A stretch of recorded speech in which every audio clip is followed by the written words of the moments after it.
Бағасы қанша деп сұраған адамдарға дұрыс жауап.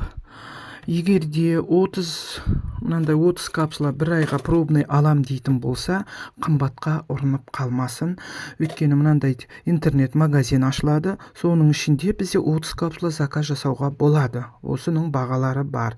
$60 мынандай бір коробкасы.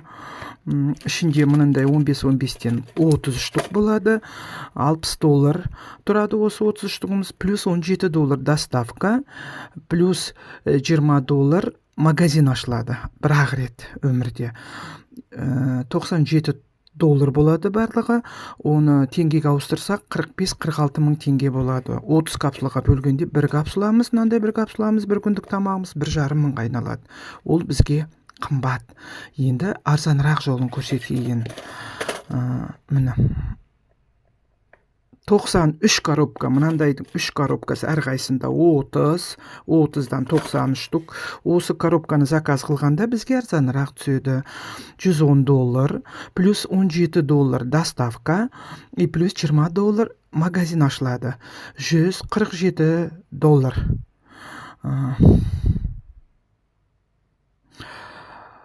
Сонда ол ауыстырғанда, теңгеге ауыстырғанда где-то 71-72 мың теңге болады. 93 штукке бөлгенде көрдіңіздер ма?